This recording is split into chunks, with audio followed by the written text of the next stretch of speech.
Yep. Sometimes All right, Zencaster so we likes are to reset all recording. the settings. Oh no, you sound great. You look great. Todd just froze. How the? Toddifer, you with I'm us? still live. Am I still Okay, there? there we go. You're All here. right. Okay. Yep, We see you. You just I will unfroze. have to yell at the hotel manager if it doesn't work. Oh well.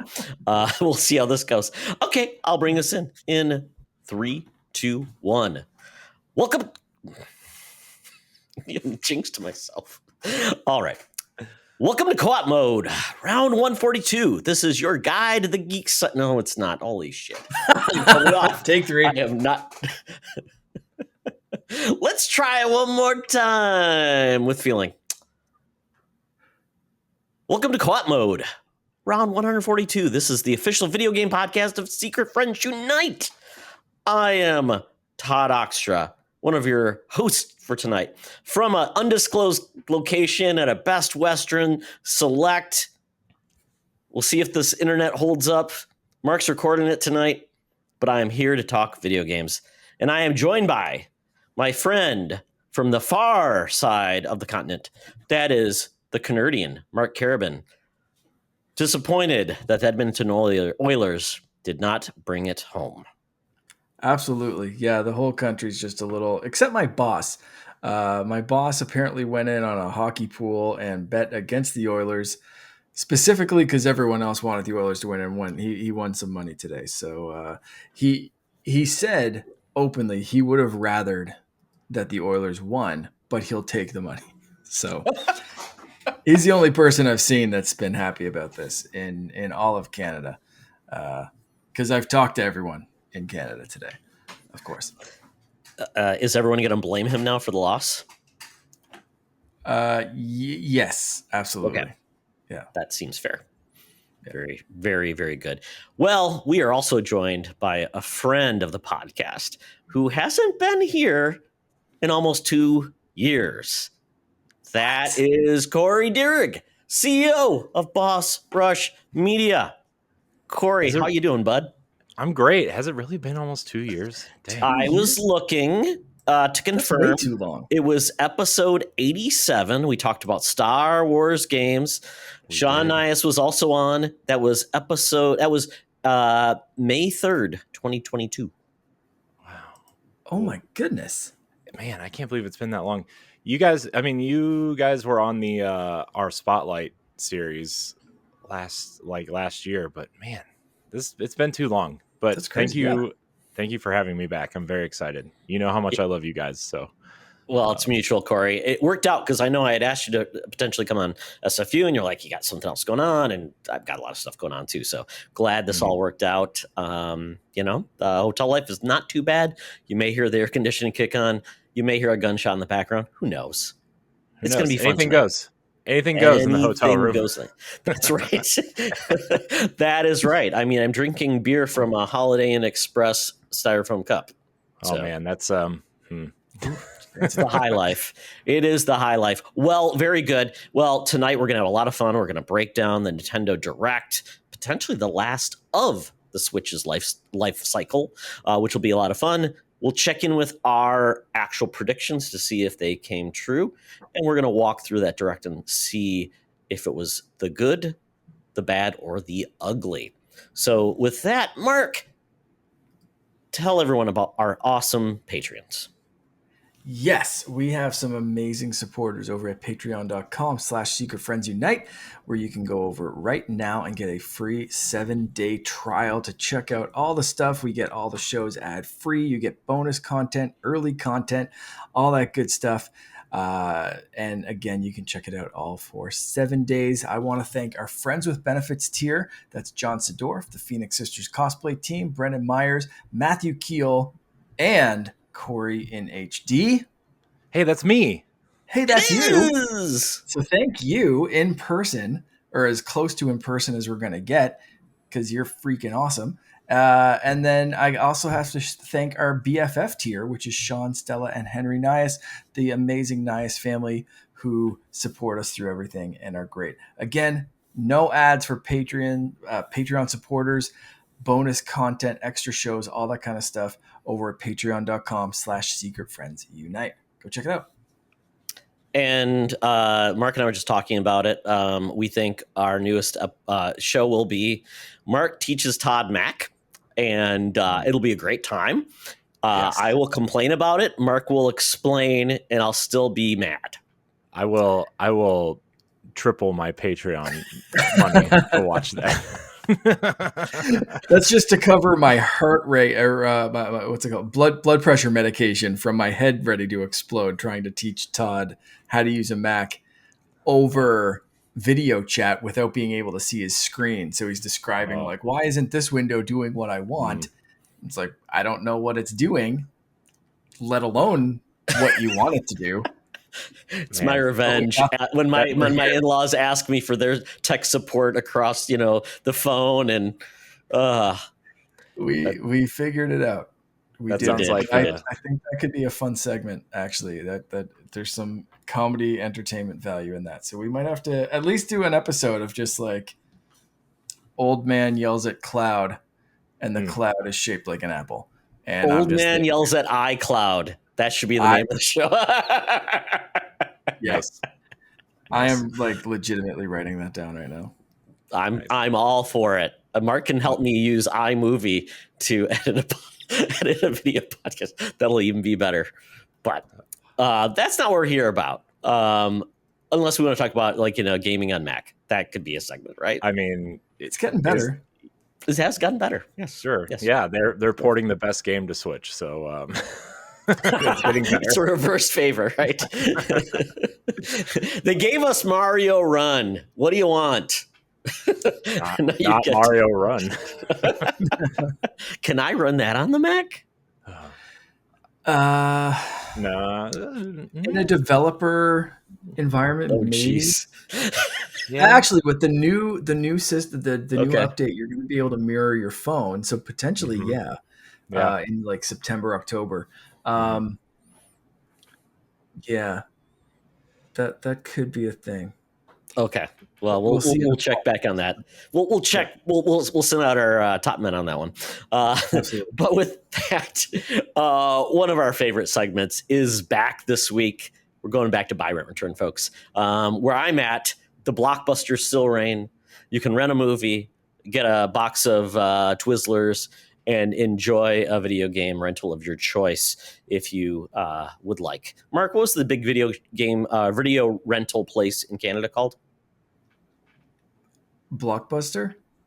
Oh, really? You didn't have like a competing you didn't have a competing organization in Canada? Not really. We had like a bunch of like mom and pop stuff, shops and that kind of stuff of just. We had one that was specifically there are the movie rental places, but we had one specifically for games called Game World. That place was legit. They like buy, sell, rent, the whole thing. That was awesome. And Blockbuster kind of came into town and crushed them a little bit.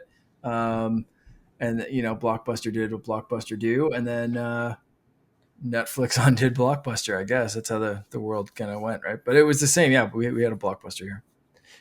You want to remember when Redbox was huge for like a couple years before Netflix just totally took over, and I guess the pandemic probably killed Redbox too. But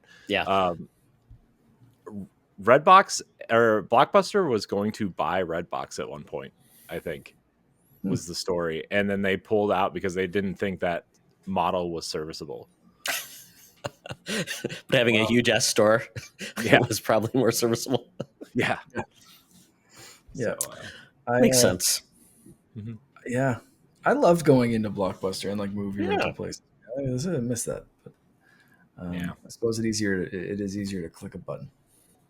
Yeah, my experience in my town, we did not get a Blockbuster until like I was out of college. It was so weird. It was just all small mom and pops. It was very rural. But every time when I would rent a movie at Blockbuster, that one I wanted, all the good movies were always gone. So you always like the second tier, and then I was like, okay, what are we renting here? So yeah, Netflix has never been out of movies to rent. So at least we can say that about it. It's there. But enough about Prehistoria. Let's get into our Buy Rent Return best E3 moments. So I picked a couple of oddities, but I think they're all interesting moments that were well regarded in regards to E3 from each platform holder. So I picked the PS4 Training Games $400 announcement in 2013, Xbox getting backwards compatibility on Xbox One in 2015, and the Wii reveal of 2005. Now, these are not game related for the most part, but they're just like big announcements. Something was cool about E3 and a moment in time that really captured everyone's imagination. So, Corey, you're our guest. What would you buy, rent, and return for these 3 moments? So I will buy PlayStation 4 trading games. Because that's just such an iconic moment, and it's so funny, and it's still on PlayStation's YouTube channel. It's just, it was so unexpected of a company like PlayStation. You know, like it's something that Devolver Digital would do, right? It's something like, you know, low humor kind of thing, and it just stands out as hilarious still to this day. I will rent backwards compatibility on Xbox One because I actually use it pretty frequently, and I think that started a good trend for the industry. I've always said that Xbox is doing the best in terms of backwards compatibility, but they're like the company that needs it the least because it's Xbox, and like what, you can only release Halo so many times, and you know. I mean, they have great series, but that's just the joke. And then the Wii reveal of 2005. I think the Wii is my least favorite console of all time. Oh, and no. So I don't like the motion controls. I don't like the Wii remote. I infamously, I guess, played the GameCube version of Twilight Princess on the Wii with a GameCube controller because I hated the motion controls. I think there are probably only about 6 or 7 games that I actually enjoyed. Like Donkey Kong Country Returns was great. Wii Sports is just a classic. So, but I don't even know if that counts. Zack and Wiki was a great one. There's a few gems on the Wii, but overall, I think that was the only generation that Nintendo wasn't really my primary console since like the Sega Genesis. Wow. Yeah. I hate the Wii. That's amazing. That's amazing. Because I think of like at the time it was the Wii, PS3, and Xbox 360. But before that, it was GameCube, Xbox, and PS2. And man, I love the GameCube, but the library is pretty thin. So I appreciate that, Corey. I do. I pretty appreciate that. All right, Mark, what are your picks? I have to comment. I loved the Wii in certain respects, but I have to agree with Corey. Like that's what turned me into a multi-console or gamer. Before that, I was all Nintendo growing up. My brother had a PlayStation 2, but that was kind of his, and I got a GameCube, and I'd play some stuff on his. But for me, myself, that's the first time I ever owned 2 consoles, not like a console and a handheld. That was like the first time it was like, I'm not getting what I need on the Wii. I need to get an Xbox 360. I still played the hell out of the Wii and I enjoyed that, but interesting kind of like, you just kind of made me realize that again. I'm sure I've mentioned that in the past, but like every once in a while it comes up. It's like, I play Xbox because of the Wii. I love Xbox because of the Wii, because it just the Wii 360. What was it? The Wii 60? Is that what that was called? Like you get a 60. Wii and you get something else because you needed something else to play all the other games on. And like back in it, like for me those days, University, like Halo, Gears of War, especially like Gears 360 was just like peak. Then you had all the like the Guitar Hero and all that kind of stuff, and then the Wii you had for like, playing Mario Kart and wiggling a tennis racket or whatever. So, okay. I also have to clarify E3 2005 specifically for this Wii reveal, right? Yes. Just showing the console. Just showing the console and what the proof of the Wii was. Yeah. Right. How small it is. No controller at that point. That was unveiled at Tokyo Game Show later on. Oh, I thought they did. I thought it was proof of life. Yeah, I thought the remote was shown off first because they had that big Game Informer kind of cover, and it was called the Revolution at the time. But I don't remember the order of events. I think if memory serving me correctly, it was unveiled as the Revolution. It was super small. They compared it to like a stack of DVDs or something like that. But and it was black. It wasn't the white one that was released. And I think the full motion controller, all that kind of stuff, was unveiled later.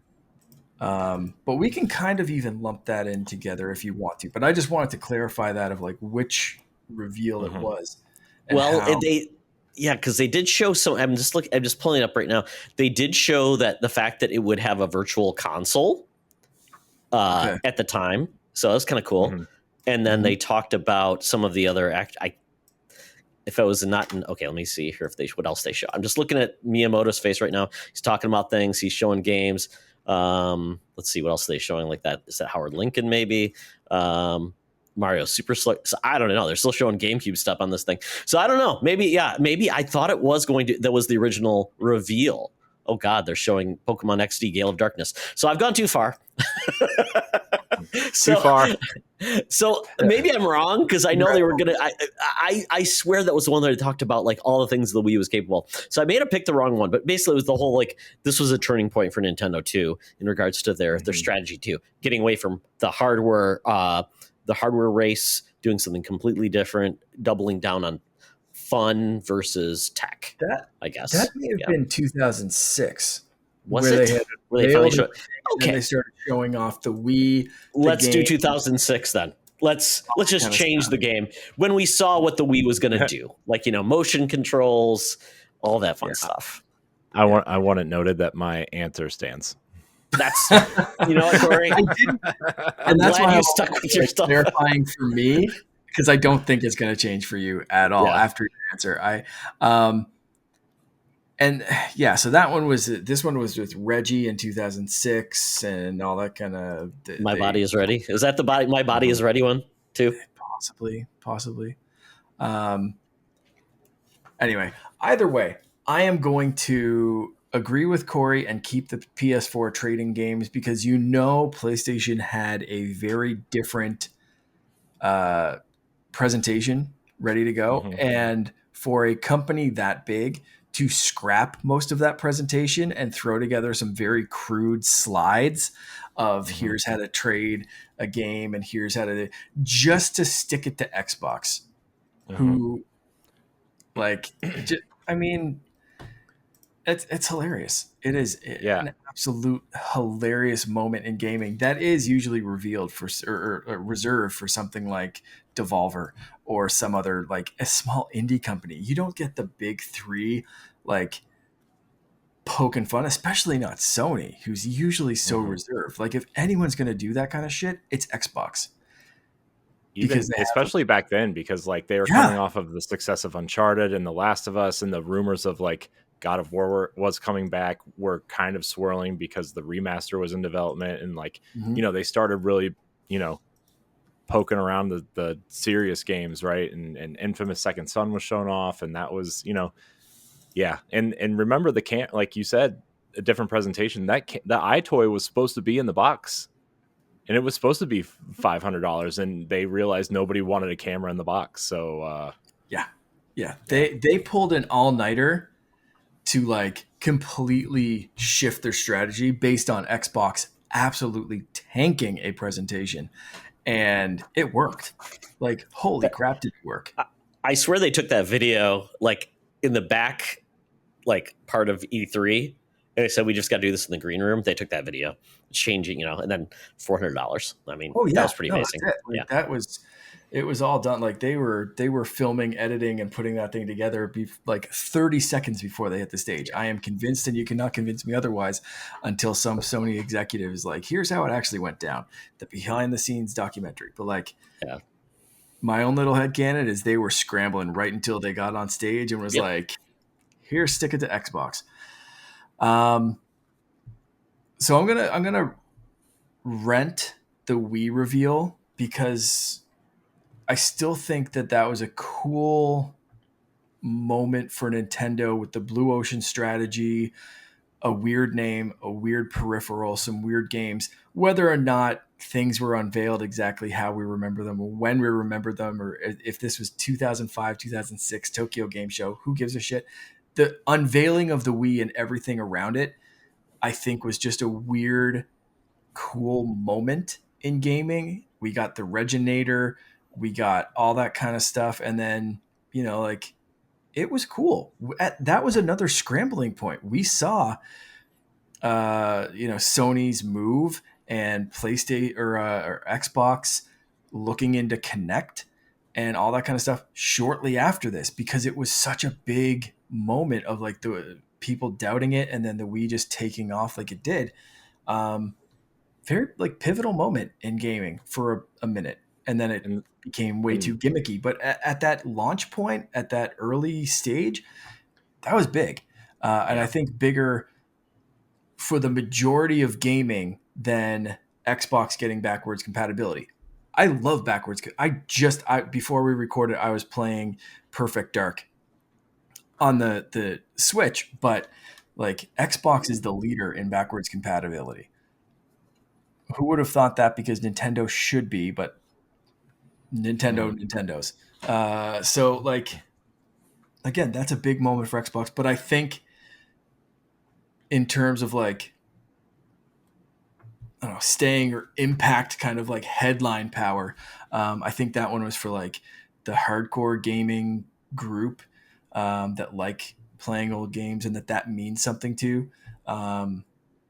So sadly, I'm going to return that one, but I do love what Xbox does with backwards compatibility and preserving gaming and all that kind of stuff. I respect it, but it's not as flashy. Yeah, If that makes sense. I do want to say too, like the Wii kind of brought Nintendo back to life after the GameCube, right? Because like as much as like we all Mark, you and I love the GameCube. We all Todd is a sad dad Nintendo murderer, I guess. It only sold 21 million units, and people were back then discussing if Nintendo should just make games for other platforms. And Mm-hmm. the Wii launching $100 cheaper than its closest competitor, with a pack-in game that was already multiplayer, and launching with a Zelda game and something kind of unique like Red Steel. Granted, Red Steel wasn't good, but it was pretty unique. And Yeah. the Rabbids game, and they had a pretty solid launch lineup, and it was just that launch was really something. And the fact that you couldn't find one for however long because of I don't know, and they like to say Nintendo did the scarcity thing, Full but scarcity. Yeah. but I remember standing outside of Toys R Us for like 10 hours that night. Yeah. Yeah. It was an interesting. And to even add a little bit more for people who weren't around or don't remember, like people talking about Nintendo going third party was a scary, real possibility back then, because we saw Mm-hmm. the Dreamcast fail Mm-hmm. and Sega being like, all right, we out. Like, Mm-hmm. what? You guys make Sonic. You guys are the competitor. Like, Yeah. Microsoft and Sony aren't. It's Nintendo, Sega, and then like these two newcomers. What are you talking about? Mm-hmm. You're out. Like, this can't happen. You guys are established. You've been around since we were kids, and Sonic and Mario were just like head to head. And suddenly they're out, and it becomes a real possibility of one console being the nail in Nintendo's coffin. Like, that was Mm-hmm. back then, that was a lot more scary than it is, I think, right now, of people saying like, oh, if the Wii 2 fails, or even the Wii U or something, like whatever, like Mm-hmm. we know Nintendo's just going to bounce back and do whatever they want. But like back then it was Yeah. like, oh shit, one failure can tank a video game Yeah. company and make a complete just shift in the industry. Yeah. I remember just being like, oh my God, like that could happen. Mm-hmm. And I mean, even during the Wii U era, I love the Wii U. Mine's actually still hooked up over here. Mine is upstairs But too. they still had the 3DS to fall back on, and Yeah. the DS was still running its course, and so I don't think Nintendo was ever really in trouble. I just think they probably would have shifted their focus, and obviously they did with the Switch, and they kind of mastered the, hey, we're not gonna, they took that approach early, which I think everybody's kind of figuring out now, is like, oh, we're not going to focus on 3 platforms. We're going to focus on one and make it do everything that we want it to do, right? Because they're no longer doing mobile stuff. They're not doing the dedicated handheld stuff. Yeah. So, side tangent though, PlayStation kind of killing Sega. We had this discussion maybe a couple months ago where if Sega had a console now, they might actually be able to compete as a first party because of Yakuza, all the Atlas stuff. Yeah. They have Sega GT and Daytona still that could probably compete with Forza and Gran Turismo. They have all the arcadey stuff. And they have mascot appeal. Like, they have their Sonic MMO. movies were good. Yeah, they have Atlas, so they can make Shin Megami Tensei. They can make Persona. I mean, they've got quite a Phantasy portfolio. Star. Yep, they've got Relic to make those real-time games if they want to do those. I mean, and they've got a film franchise that people love. People can't get enough of Sonic. Maybe they don't care about the games as much, but it seems like Sonic as a just character with the kids and licensing and games and or just movies and cartoons seems to be doing really, really well. And I mean, Sega's an interesting spot, and they it sounds like they're going to bring back a lot of their heritage franchises with like Crazy Taxi, maybe Jet Set Radio. I mean, they can go back to make Power Stone. Please make Power Stone. That's a great fun game. They can leave Altered Beast though. They can leave it somewhere. Oh, come on, bring it back. Golden Axe is coming back. Come on, anything's possible, Corey. Puyo Pop, or what was it? What was the one they made? Choo Choo Rocket. Bring that back. Hey, I'll play a new Choo Choo Rocket. Yeah. Monkey Ball has never left. Bring back Blue Stinger. Why not? Oh God, did they publish that? I owned that. I still own it. It's on my shelf back there. So Activision published it in the West, but Sega published it in Japan and in Europe. Okay. So I'm not 100% sure who really owns that IP, but Hellblade 2, which was bad. House of the Dead, Typing of the Dead 2. I mean, there's things we should have, but we don't. Yes. Todd, where do these Byrant return moments rank for you? Wow, it's interesting because I'm going to flip-flop it. I'm saying I'm buying the Wii reveal in 2006 just because Nintendo went all in on doing something completely different that nobody else was doing. It was basically, let's bring gaming to the masses rather than keep it niche, right? Bring it to grandma or grandma. They're doing the controls, which are very easy to explain to people as you just see it. They show Miyamoto and Bill Trinen playing, tennis on screen. They've got somebody playing the drums. They've got all these things that say like, that looks fun. And I get it. There's not a ton of controls. I get it. They talked about the virtual console, which was very cool. People wanted to buy games from their past and bring it forward because Nintendo, quite honestly, they try, and they even brought the GameCube forward with them with backwards compatibility. So it was kind of a cool idea. It was just, it did kind of step away from the core franchises that people really liked, but it still delivered Mario Galaxy 2, Twilight Princess, depending on how you wanted to play it. You could play it one or the other ways. And I thought it did some interesting things. The graphics weren't great, obviously, and I struggled with it. And that's why I don't love, going back to the Wii. But I mean, I just think they tried. They knew that what they were doing. They just saw diminishing returns on doing the same strategy. The GBA was lower than the Game Boy. The GameCube was pretty low. Everything was just going down. Like they just were not seeing what they were doing working against their competition. So the Wii and DS era, no one will ever sell more systems in a generation than that generation. Switch is great. but they will never sell 350 million systems like the DS and the Wii did. So, which is just amazing. And the fact that they sold as much software as they did, considering people only bought, the game for Wii Sports, they sold a lot of software. So I'll give them their props. Don't forget Wii Fit. Yeah. Wii Fit, Wii Play. What else? What else am I missing? Any other Wii Party peripherals? Wii Party. What was it? What was that one game that Ubisoft did? Was it Wii Baby Mama Babysitter, where you had a doll and you put a Wiimote in it and you try to raise the baby? What? Yes, that was a thing. So many bad peripherals for the Wii. I mean, there was a game where you basically put your Wiimote in a baby and you raised it. Yeah. Wii Baby Party. Okay. I don't know. Maybe like that. What?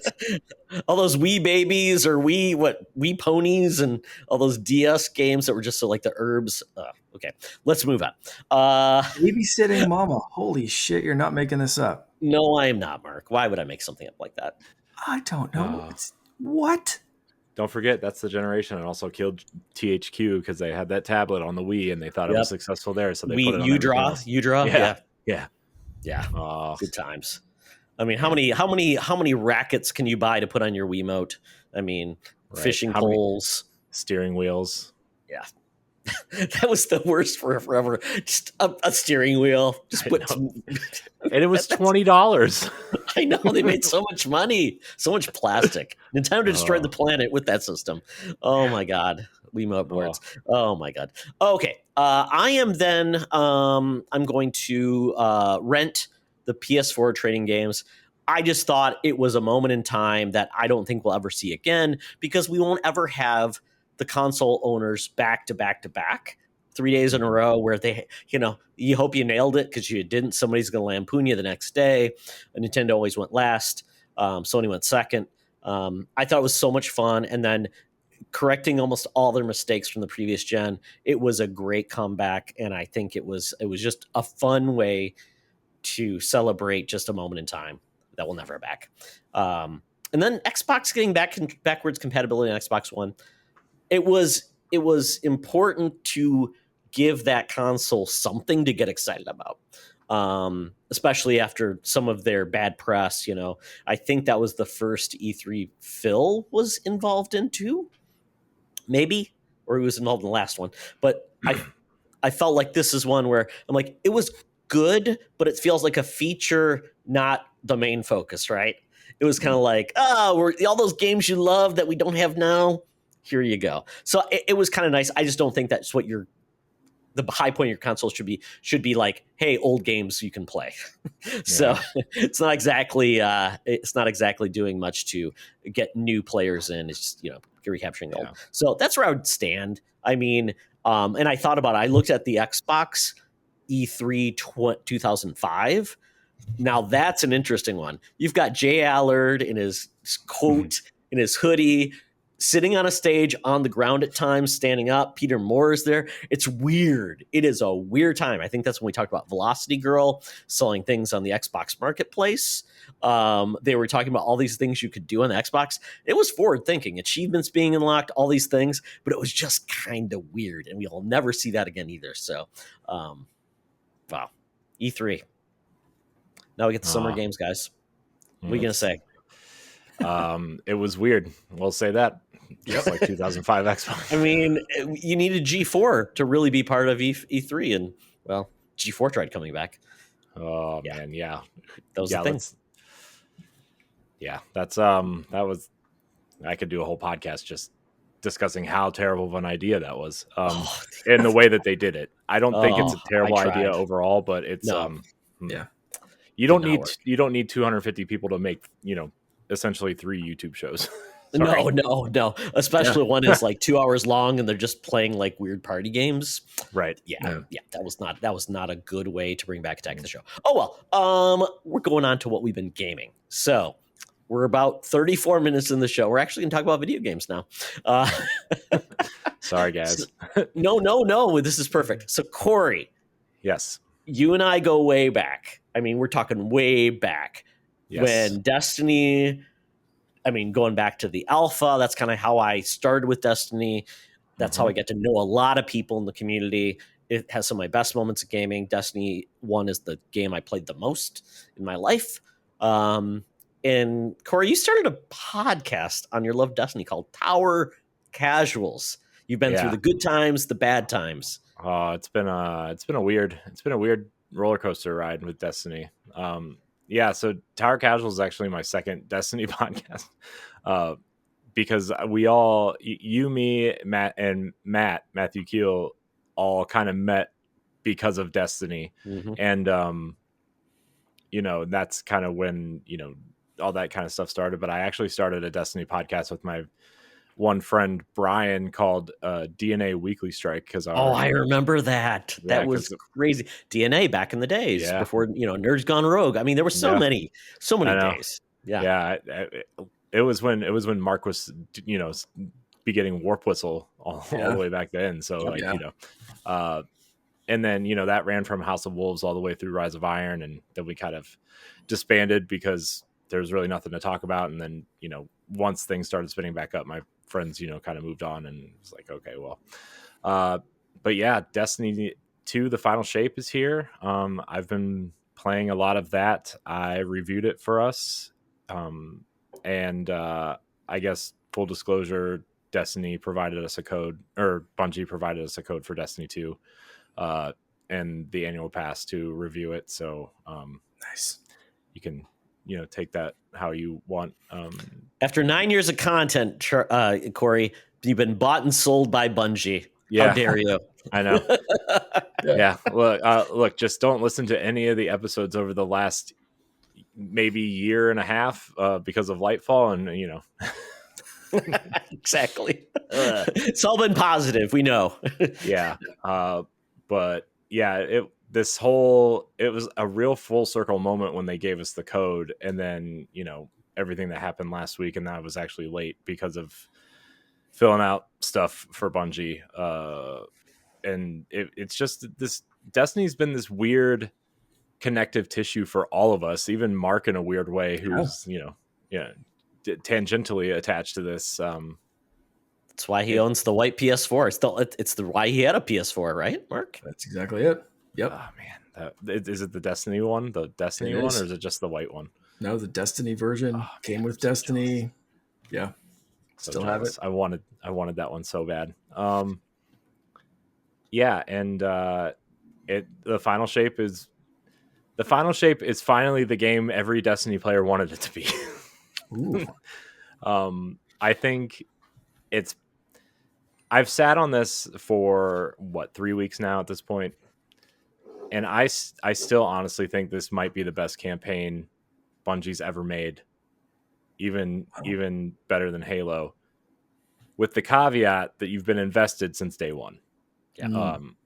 That's the big caveat, because there's a lot of callbacks, there's a lot of integration, especially in that first year of Destiny 1. There's a joke about, Todd, I don't know if you remember or not, the terrible leveling system that first year was in Destiny. Where you had to do the Dark Below to get the Crota boots so you could go do Skolas, right? Like that whole thing. There is a joke in the final shape about that. It is really funny, because they're about to go on the scouting mission, and one of the characters is like, oh, I guess I should go find some better boots. And it's so funny. Oh, it made me laugh, and nobody's talking about it. I can't believe nobody's talking about it. It's really upsetting. They just threw that in there just for you. That's it. Don't they know the pain that they cause? Now you're laughing in your pain. Yeah. So it really ties everything together in the way, I'm not going to spoil anything here, because I'm sure there's, people who haven't played the campaign yet and probably want to experience it. But I do want to say that it ties everything together the way that Avengers Endgame tied everything together. Wow. That's amazing. Wow. And they tied all those threads that we were like, WTF is this? Way back, they were tying together threads from like 5, 6, 7, 8 years ago that we were just like, what is this? We have no idea what this is. Exactly. And tying stuff in. And I was like, I can't believe they did it. That was the first thing I said when I finished it, to, some of the people in our Discord. I was like, I can't believe they did it.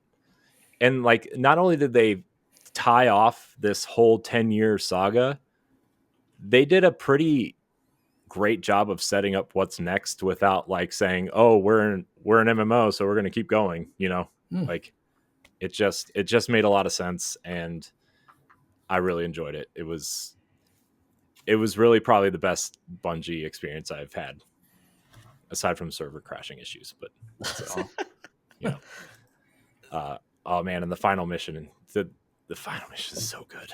The one that unlocks after the raid was beaten. It unlocked one final mission. Man, that cutscene, so good. Interesting. I also have been playing. I played Hellblade 2. I finished it. I played through it twice to get all the achievements. Wow. That game, I know that has a pretty divisive, opinion on it. I really loved it. A lot of interesting metaphors in that game, and a lot of interesting things to think about, especially if you kind of know your way around the mental health space. They really play a lot of they do a great job of making a physical version of the mental state that she's in, and it really, I really liked it. And they totally, and not, I guess not to spoil anything, but there's totally going to be a third one. And yes, I know people want like the God of War Horizon experience, and that's what they thought this one was going to be initially. And this is an unpopular opinion, but I actually think they could tell this type of story while also giving us the God of War experience. Oh yeah. I agree. I think what they did with this one, they expanded it well enough and introduced some interesting characters and they totally set it up to be a God of War experience in the next one. Because the giants are involved, and the whole thing is about kind of slaying the giants and preventing them from taking over the lands and whatever. So it was really good. I really enjoyed it. And then I've also been playing a bunch of various Mario games with my kids, because they're kind of obsessed with Mario and Princess Peach and Luigi right now. And my son loves Bowser for some reason. Nice. My son loves dinosaurs, and Bowser, I guess, kind of looks like a dinosaur. And Yep. Yeah, he's like, "Where's Bowser? Where's Bowser?" Because like Mario Wonder. My daughter's like, "Can you play as Peach?" I'm like, "Yeah." And then she's like, "Can you play as Daisy?" I'm like, "Sure." And my son's like, "Bowser." And I'm like, "No, I can't play as Bowser, buddy." He's like, "Sorry, yeah. But where's Bowser?" I'm like, "He's the bad guy, buddy." He's like, he just not to me. But he's a dinosaur. Dinosaurs are good. Yeah. The good guys. Yeah, I think because Bowser sings in the movie, he just kind of assumes that he's like not a terrible bad guy. That's true. Yeah. You can't be bad if you sing. Yeah. Oh, right. No. Jack Black doesn't play bad guys. No. I was going to ask you, Corey, on Destiny 2: The Final Shape. So I admit I've played every campaign. I don't do the raids anymore. I just kind of really play it for the story. Just don't have the time. My son kind of fell out too. He's played far more hours than I did. So I'm gonna try to beat Last Light, because that's where I stopped. And I'm gonna play Last Shape. Is it a scenario where you feel like it's worthwhile for new players to hop in? Because I know when you hop in, it's hard to know what type of experience you're going to have, because it's not like you're starting at Destiny 2 the beginning. You're not starting at Destiny 1. It's like what's available now in their vault of available content, which to me is always very confusing to new players. Yeah. The New Light experience is still really bad. Like onboarding players. And then probably the most important expansion in the entire series for this story to make any sense is Vaulted in Forsaken. Yeah. Forsaken is probably that storyline, and that entire year is you need to know what's going on with that character.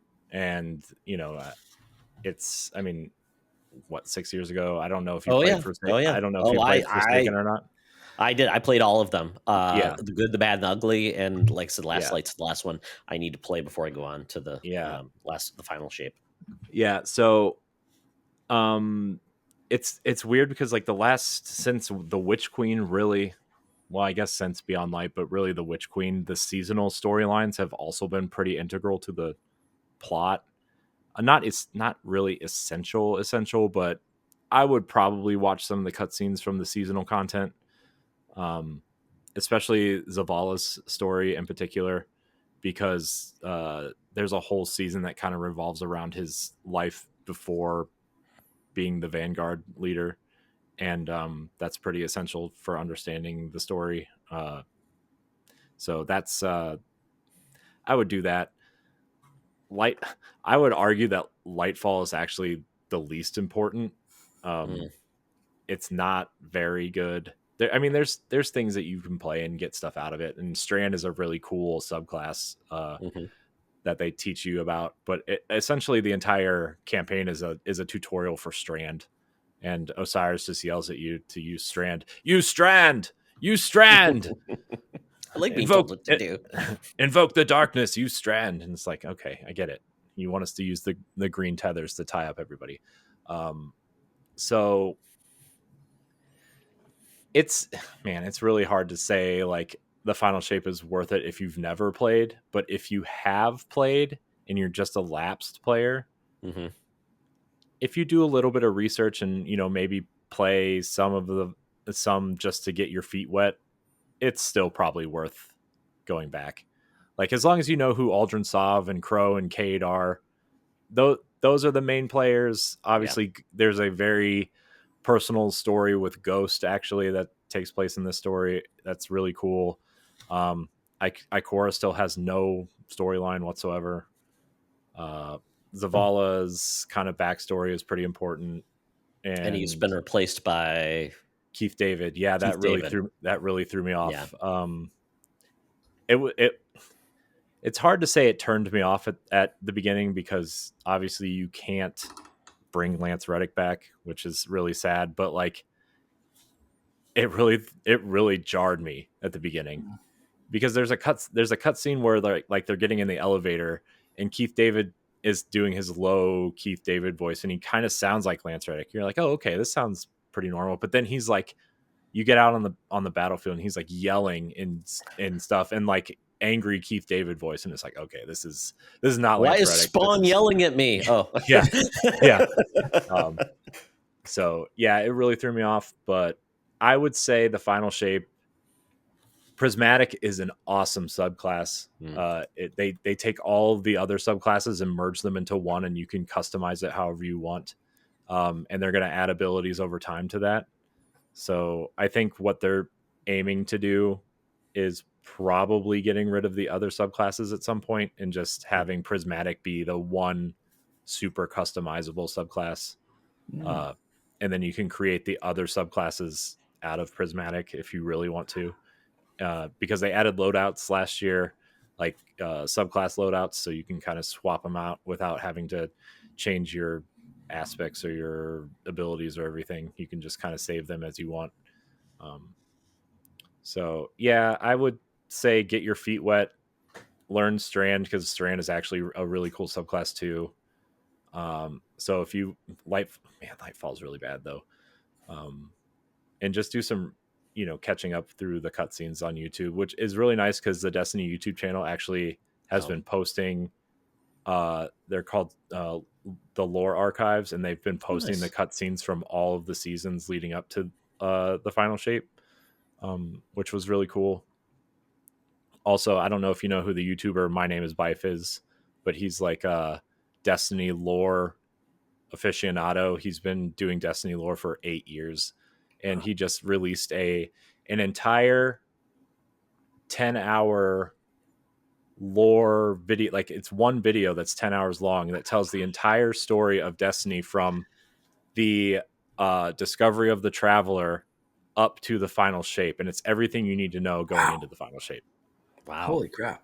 And it's like, it is a fast watch too. Like, I did not realize I watched the whole thing in 10 hours. Wow, that's amazing. Yeah, he he has this really like soft, like almost documentary style British voice that like narrates the entire thing. And it's super cool. And he uses cutscenes and music from the game, and he had artists kind of animate and draw out all these scenes and everything. A couple years ago, right before the Witch Queen came out, he actually did a 2-hour video, like a movie on the 3 hive gods leading into the Witch Queen, telling the entire backstory of Savathun and why she's important to the story. So that was really cool. So I would recommend him too if you need to know any kind of lore things, but that's just me because I love the lore. I have 6 lore books over here, so My son would try to explain everything, and I'm like, I will try to catch up. It's a lot, but I mean, yeah. I just think back to 2014 when Destiny launched. I don't know if anybody thought there would be a game that lasted 10 hours. I mean, between this and think World of Warcraft and other games like that, I mean, their legacy is set in a place when games were not doing this. So I give them their flowers, and I cannot wait to see what they do next. Yeah, it's that I have probably put 50 hours into this expansion. I am nowhere near close to being done with the final shape content, let alone the other stuff that I never finished. Wow. Yeah, but Todd, for someone like you, I would go in and to the Destiny 2 YouTube channel and just catch up on the cutscenes, because the cutscenes are like 90 seconds to 2 minutes long each, except for like the main expansion ones. So you should be fine. Yeah, I think there was one campaign where, because I was a little bit lapsed, I like didn't drop in where I was supposed to. I dropped into like the newer chapter, and I'm like, I just want to go back. So I ended up, it was just a little frustrating. I'm like, okay, this is, Yeah, they do that when the seasons launch. When you launch the game, when the new seasons launch, they launch you into the first mission instead of just letting you do what you want. Yeah, start me from the beginning. Yes, just start me from the beginning of the campaign. Yeah, a little frustrating. Yeah, yeah, very cool. Yeah, awesome. Oh, it's so good. And the Pale Heart is like the best destination they've ever made, because I know I'm taking up time. The Pale Heart, it's the best destination because it is a linear destination. Okay. It feels like a really long Halo campaign level with a bunch of little tunnels and secrets and caves, and it's also a solo player destination. So there are no other players unless you invite them in to play with you. And that is why they were able to do so much with it. Yeah, I'm just scared to bring people on with me to be like, where have you been? Why do you have nothing good? I'll be like, I tried. Yeah.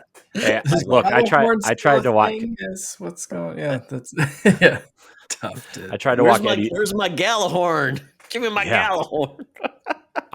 Galahorn's in the game. You can get it. Where's my Thorn? My Thorn was my go-to. You can, so that's the thing too. If you haven't played in a while, they give you exotic ciphers that you can go to the kiosk and buy up to like 3 exotics. Nice. And Thorn is one that you can buy if you want to really play with Thorn. I love Thorn. Was so overpowerful. I felt like a badass, but those are the days. All right, Corey, thank you for your service in regards to Destiny. You're welcome. Check out Corey's review, and check out Destiny. Mark, what have you been playing, man? I have been continuing on my Star Wars Hunters addiction. I am about halfway through the Battle Pass, and the last episode I talked about the Battle Pass and how long it was going to be. It seems to be in line with like a Fortnite style Battle Pass. I think 8 weeks or something like that.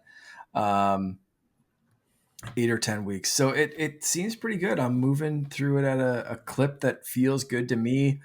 And I keep unlocking. I still have new hunters to unlock. So it's a very rewarding kind of thing where I'm playing like ranked mode and moving up on that and moving up through the battle pass and unlocking new hunters, all while just kind of playing and not worrying too much about it.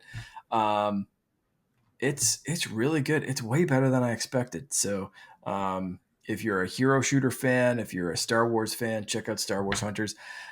The reception apparently has been so good that they are looking into but not committing to any other platform. So right Oh, now, really? mobile and Switch exclusive, but the developer has said like, yeah, we're gonna look into it because we didn't expect it to be this popular. But of course, nothing to officially announce at this time. But I think if we're looking into it, I think it's a pretty good indicator that it's destined for other platforms. Um, Especially because I think one of the other things that they followed up with was we're working on wait times as well. So like sometimes, usually it's pretty snappy to find a match, but like today I played a match. It took me about 45 seconds to jump into a ranked match, which is unusual. And that's something that other players are complaining about. I don't really care. I'm just, I'm checking my phone. I'm doing other things while I'm waiting to jump in. But, that's something that they said. So if you take those two things at the same time, basically translates to we want more players and we know there's other platforms. Make the wait times less by expanding to other platforms, and you're solving a whole bunch of problems. So it's really good. I'm really really enjoying it. Finn and I have been still working through our Pokedex on Pokemon Scarlet and rounding some things out through Pokemon Home. Did you get support? Did you get help? I did a little bit. I still have to hook up with Sean and Henry, who said they have a couple of different versions of the games and they can trade some stuff. I just hadn't had time to reach out and say like, okay, let's set up a trade time, date, whatever, to play. But Sean, yeah, thank you for reaching out, Sean, and we will set something up soon. But I ended up getting a couple of trades through Pokemon Home and through a couple of other places that we're rounding things out. We're really close. And like I said, just before we started recording, I was playing Perfect Dark on the N64 Mature app, which I was very surprised is a separate app for anyone who, we'll talk about that later. But it's a weird kind of thing. I was shocked too. Perfect I thought Dark it was just going to be like a separate like box within the app, but it's like a whole. Got to age gate that. 2 games. I mean, Turok. I mean, Corey. You do not want your son seeing dinosaurs getting killed. So no, but I will watch. I will have him watch James Bond shoot people in the face. Exactly. That's okay. Yep. So that's the weird distinction between Perfect Dark and James Bond. And I had to go into the original N64 app and check, and 007's rated T for teen, and Perfect Dark. Is there a language? Maybe. I know. So playing through it recently, the bodies stick around. 007, they hit the ground basically. Doesn't blood go on the screen though when you die? And in 007, yeah. Yeah. So it's not blood. I don't know. There is a little tiny bit more blood in Perfect Dark. Like if someone's standing next to a wall and you shoot them, the blood will splatter and stay on the wall. So you can tell what rooms you've been in as you're walking through and you're going through, and you can be like, oh yeah, I was in that room because there's a dead body on the floor and there's like blood on the wall. You have to see what the ESRB is, Mark, on between the two, and see if there's something. Yeah, it's an interesting distinction, but I'm very curious to see if now that there's a mature app, are they going to put stuff like Conquer on there? Are they going to add more, or is this just going to be an app with like two or 3 games? You have to assume that Turok 2 is coming at some point. What else is bad? Is there any like gory, like weird, like arcade?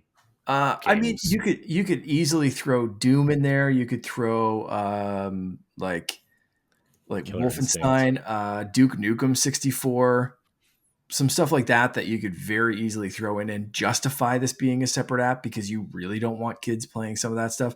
But I think Conquer would be the worst offender, that you just could not have a cute looking mascot next to like Donkey Country and like Mario 64 and be like, because my kid would be like the little goblin that would click on the cute squirrel and then have like some, I'm not going to get into it. But like, can I walk down the list of all the mature rated N64 games? Yes. Sure.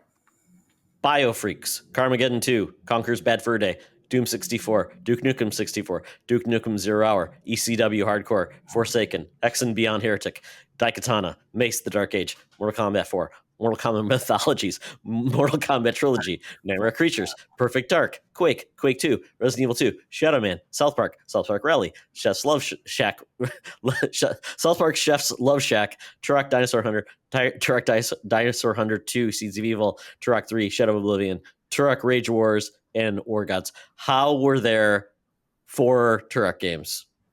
Yeah, I know. They're Like so 1 and good, 2 I man. played the hell out of, but man, I would also love to see the South Park games on this Well, service. they can fill it up. They can fill up all those games that nobody bought.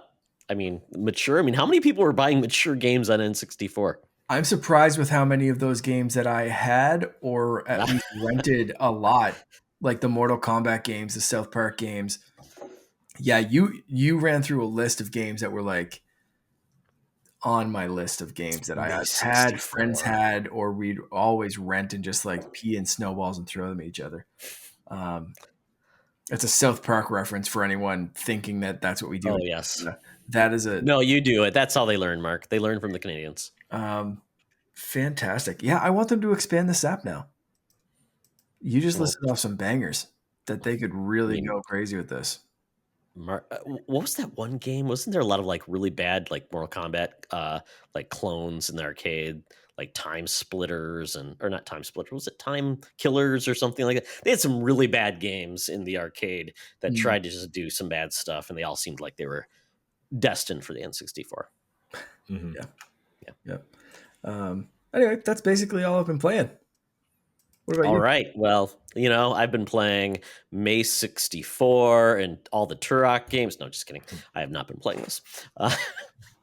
One game I have been really busy. I played more Immortals of Avian, but really what I was checking out was a bunch of demos on the Steam Demo Fest. 1,800 demos were dropped during Steam Fest. 1,800 games. I don't even know if there's 1,800 people in the world that play games.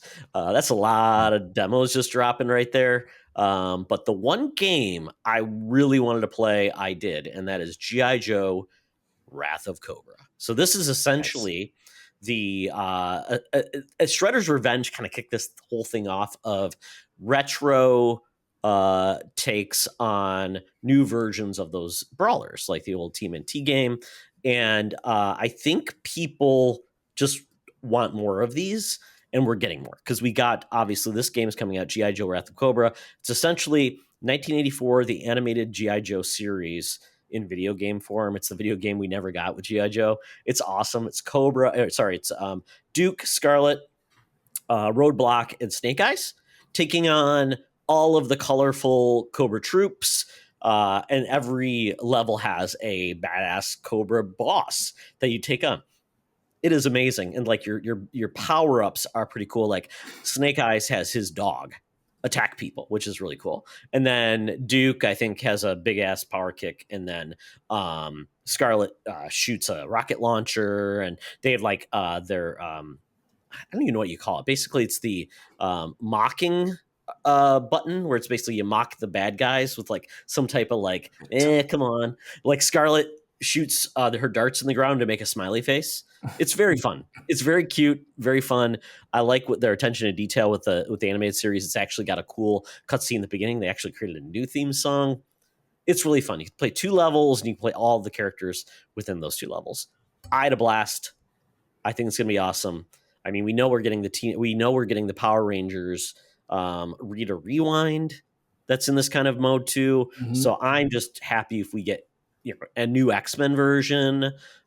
Any other franchise really deserves this. So I'm all in on this. This is coming out for other platforms too, right? Like Switch. Correct. It's Switch, PS4. And the cool thing is it's online co-op and couch co-op. So Charlie and I can actually play because G.I. Joe is like one of his first loves. Oh, yeah. So we're all in on this. So I don't know how many players it can play, but Charlie can get PSN. We'll both get the game and we can play it together. So Mark, I don't know if it's cross online play, but if you played on the Xbox, we could play. Corey, you could join us, have a foursome, and somebody's got to play Roadblock. That could be me.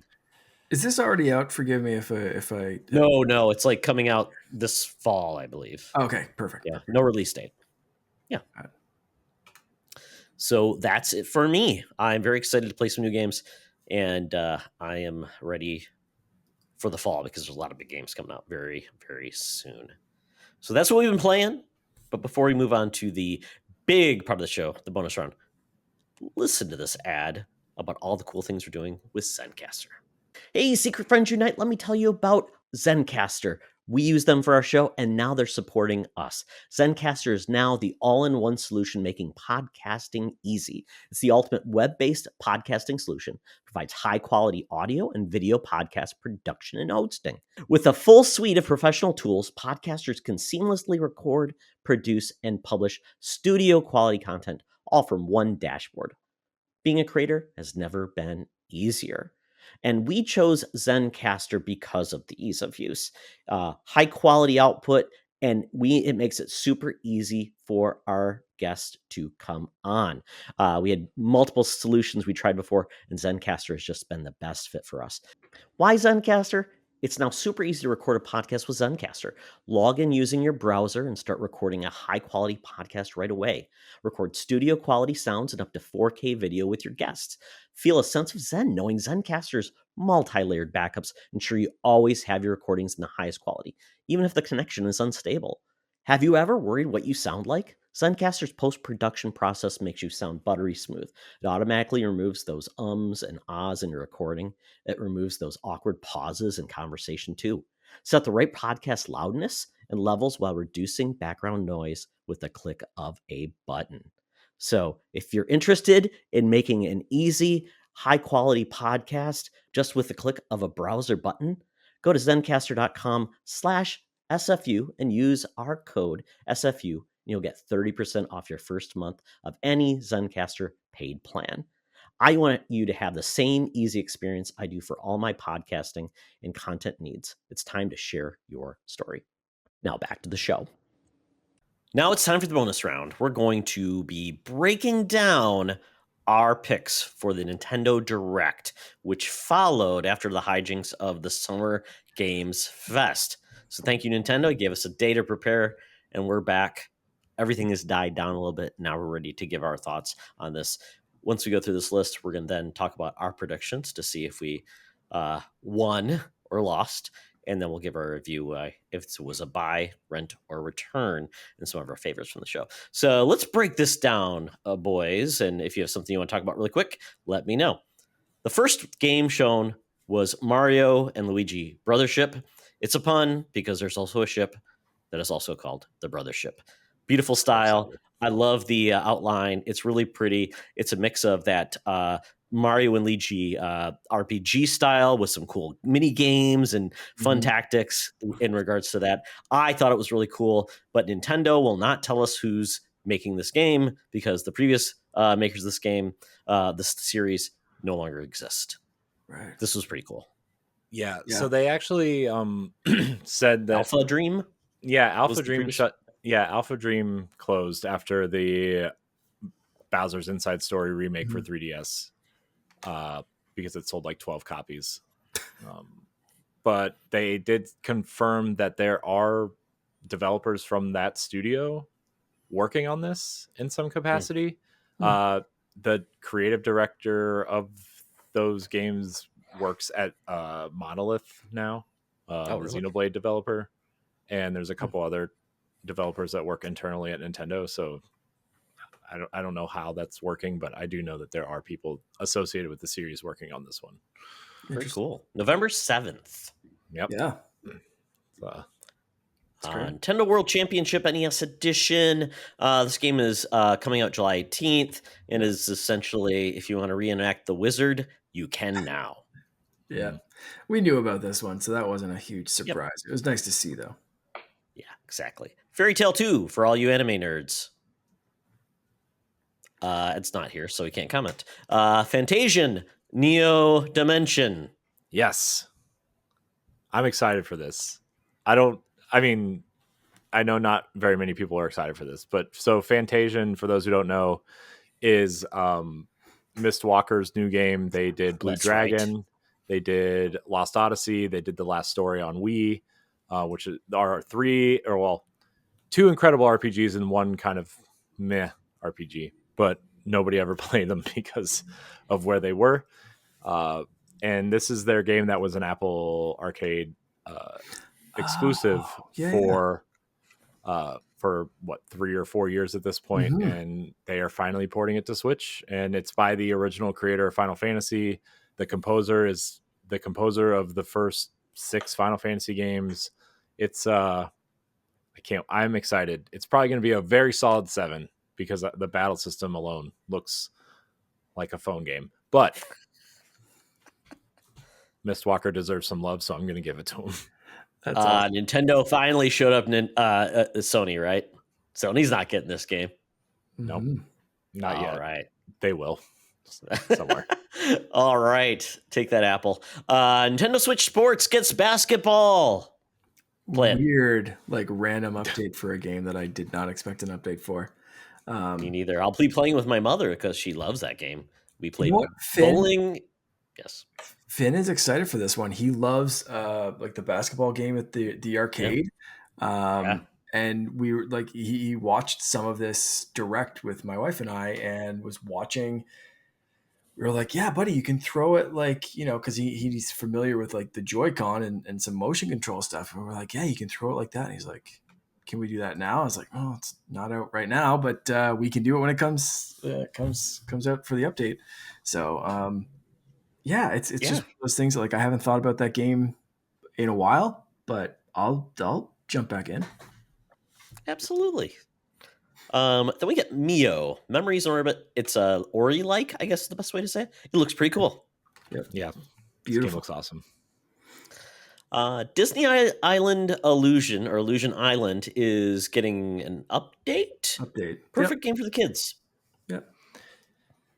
Yeah, it's It was one of those fun, like, it's launching today. I love those. Yeah. Yeah, I kind of feel like this is like 9 months too late, though. Yeah. Absolutely. Well, hopefully it's done well. I mean, I know a lot of people liked it, but it was definitely a little bit easier on the level. But it's my first Metroidvania, so give it to Mickey for bringing kids to harder and harder games. Hello Kitty Island Adventure. It's a mobile game. It's also coming to every platform. That was also a Apple Arcade. Was it? Wasn't it? Sure. I believe. I don't know if it was an exclusive, but I know it was on Apple Arcade for sure. It is on Apple Arcade, but it was on PC first. You know why? Okay. Because this was the game that Butters was playing during the Warcraft episodes of South Park. How did they even do that? I don't know. How did they even do that? That's amazing. I love it.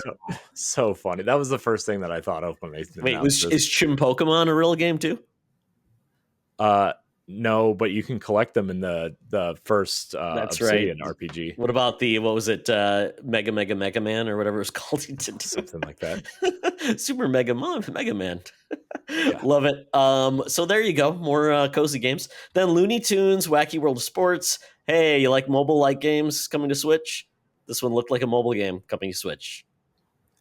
Dude, what was the Bugs Bunny Jam? Like, what was that game called?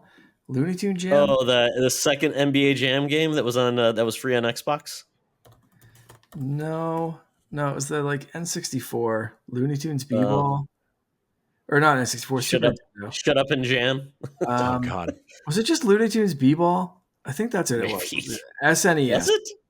Oh yeah, that game was great. Yeah, it is just Looney Tunes B-Ball. Corey, do you share that? I have no comment on anything Looney Tunes. So I love Looney Tunes, but most of it's bad. Most modern Looney Tunes. So horribly OP. He could just, because he like ate the ball and spit it out, and you could do full court drops, like just sinking threes. This game just brought up those kind of memories for me for sure. It's a day one for Mark. You just heard it here. Game of the show. Yep. Among Us has got an update, so play that. Then we're getting Farmagia, which is kind of a take on cheese because that's Formaggio, but it's going to be raising monsters in a garden. Yep. November 1st. Neat. Yeah, then we get Donkey Kong Country Returns HD that is coming with 3DS levels, I believe. Yep. Not sure who is making this. Hopefully, it's not a game that was causing Retro to be delayed on Metroid Prime 4. It's the studio that did the 3DS version. Oh, okay. So I don't remember who that was, but I think the big win is you don't have to blow into your Wiimote or waggle your Wiimote to do anything in this game. right. Yeah. That's a win. That's a win. Yes. January 16th. So they lied. Nintendo says these are games that are coming in late 2024. They lied. This is a 2025 game. Come on, Nintendo. Yeah. Don't lie to us. Dragon Quest 3 is getting 3 games now on their 2D HD, but for some reason they're launching with 3 and they're getting 1 and 2 later. Very odd choice. Well, they're releasing them chronologically in the story order. Right. What? 3 is actually a prequel to 1 and 2. Yeah, of course it is. Of course it is. And they said you should play the remakes in that order. Okay. So it's like, what is it? The Final Fantasy games are actually not like it's 6 in Japan, but it's Final Fantasy something in the US. And yeah, I don't Japan. know. I don't know, man. They just like to toy with us simple Americans and North Americans. Sorry, Mark. North Americans. Remember that when they made us 14th. that special Final Fantasy game for Super Nintendo for Americans called Mystic Quest? Oh God, yes. Mystic Quest 64. I remember that. I'm like, what is this thing? I don't know. Troy Americans. Okay, that's coming out November 14th. Funko Fusion. I know this doesn't look very good, but this is like because we don't get like a lot of Lego games anymore. This is like Lego Dimensions, like the weirdo version of that, right? Who is this game for? Charlie Carden, Mark. It's for Charlie Carden. It's all the franchises that he loves that he can play in a simplistic game style. Yeah.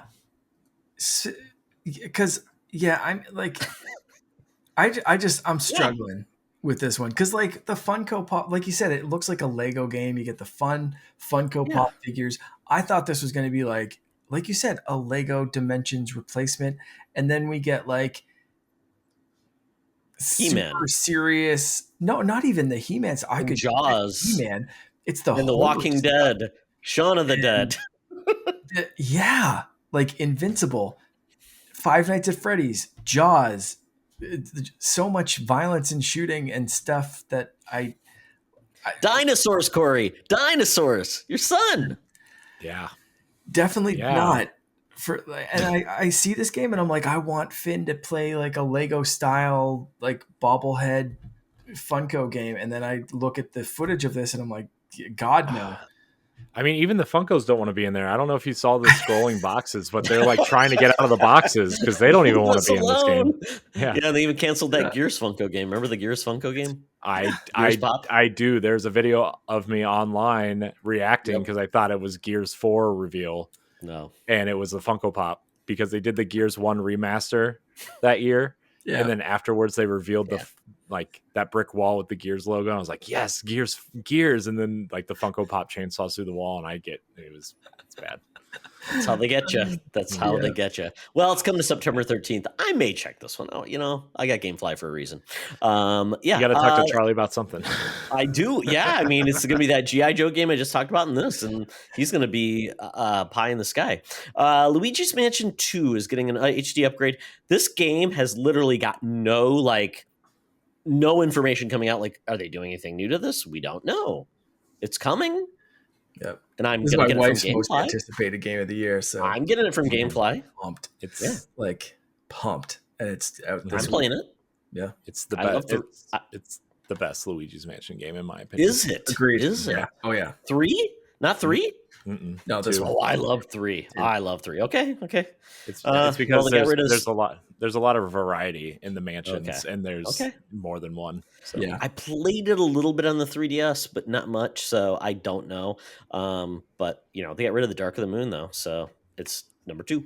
So there we go. Then we get the new Dempamen. Apparently, the old Dempamen were retired. I don't know what happened to them. It's coming. Yep, it's something. Then we're getting Metal Slug Attack Reloaded. I know nothing about this game. It's not the tactics. Yeah. Is it just a Metal Slug game? Is it like a tower defense game? I don't know. It's a tower defense game. Yeah. Oh, that's so weird. Yeah, it just Mhm. dropped. Yeah, it's out. So get that now. Darkest Dungeon 2. If you want to be depressed and scared and weirded out on your Switch, it's coming on July 15th.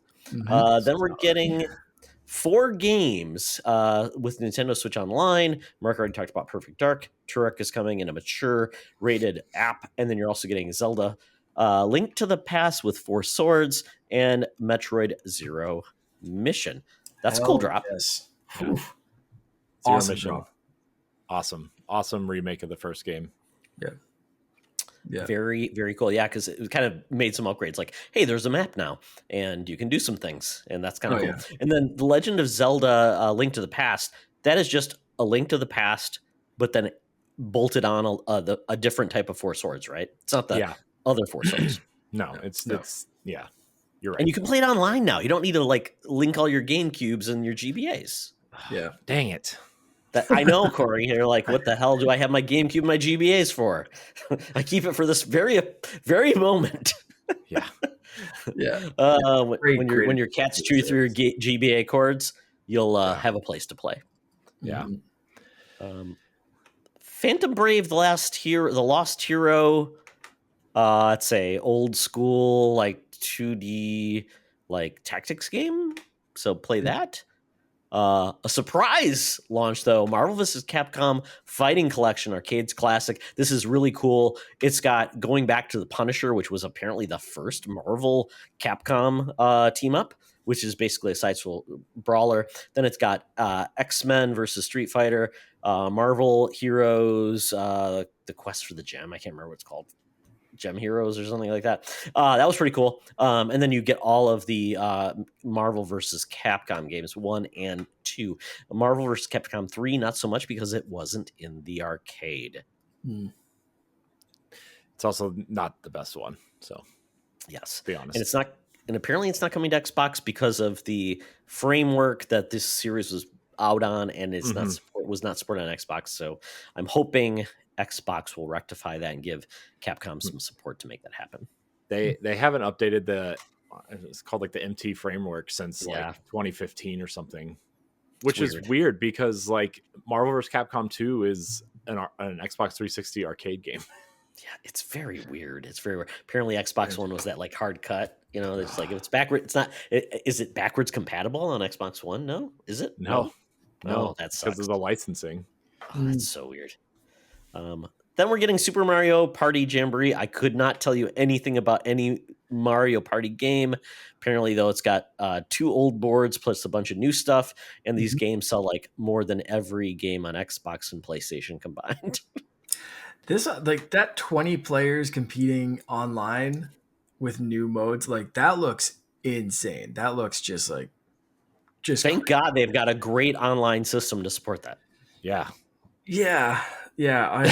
I hope that it works for this. 20 players on screen at one time. That doesn't sound like it's going to go horribly wrong. Never. Nope. Nobody's going to get kicked. Not a chance. October when your game drops online and your kids cry, enjoy that, parents. Yeah. October 17th. So there you go.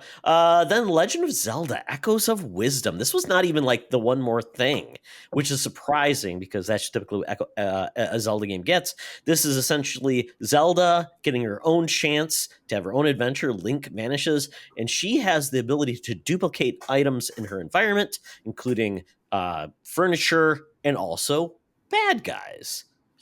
Yeah. This is really unique in the art style of Link's Awakening. Yeah. So I'm really excited. Yeah, I actually thought this was a remake of the very first game, the way that Link I did too. Yeah, that's what I really thought it was. And I got really excited because I've never finished the first game. Oh, really? It's just the original Legend of Zelda. Yeah, I've never finished it. Oh, wow. It's too hard. It is too hard. Too hard? Yeah. Man, I feel like I'm like a Souls master now, and I beat this. I beat Zelda 2. Come on, you wimps! I know. It's like the biggest hole in my Zelda history is that first game. Well, the second one too, but okay. Samesies. I'll forgive you. Yeah, that new Switch Lite though. Whew. That thing I is thought I knew dirty. you guys. I think this game is gonna be perfect for people going online, posting their stuff, what they did. Somebody's gonna beat the game only with a bed. This will happen. Yeah. Mm-hmm.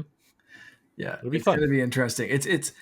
I like seeing this style of Zelda game with that openness, like you said, the way to play it that we saw in like Breath of the Wild or Tears of the Kingdom. Yeah. It's taking that style and putting it in that isometric Zelda look, and it's an interesting mix, and one that I really didn't expect for this like end of Switch life cycle timeline. Like, let's be honest, who bet on a new Zelda game this year after Tears of the Kingdom? They could have easily saved this for Switch 2, phoned it in with a Wind Waker or Twilight Princess or both. Whoa! Let's Something. not say phone it in. Whoa! Whoa! Uh, Whoa! Phoned it in click as save far as like click save as the from Wii effort. U to Switch. I Come on, it's Corey. my most desired game on the Switch. The biggest gap for me as far as like Nintendo's catalog is Wind Waker, followed very closely by Twilight Princess. I've been wanting those two You guys games. both said you have a Wii U sitting at home. That's I the only want it on reason why my Switch. Wii U's plugged in is because of those that's two it. games.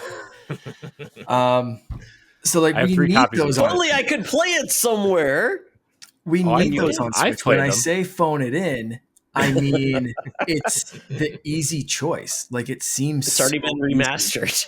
What else to do they just need be to like, do? like you said, Todd, file, save as, Switch. Here you go. Let's print some more money. And then they go and they do a brand new game with what seems like a complicated mechanic. Yep. It's weird. I love it, but it's a weird choice at this It point. is a Switch very is- weird choice. It's coming very soon, though. It's coming September 26th, along with a Nintendo Switch Lite Hyrule Edition. So, for those of you who already own 5 Switches, here's a 6th Switch. It's so I cool. have 3. See, there you guys. You guys are the problem. So the Switch has only held like 50,000 original Switches, and everybody else owns 25 million of them. So there you go. Yeah.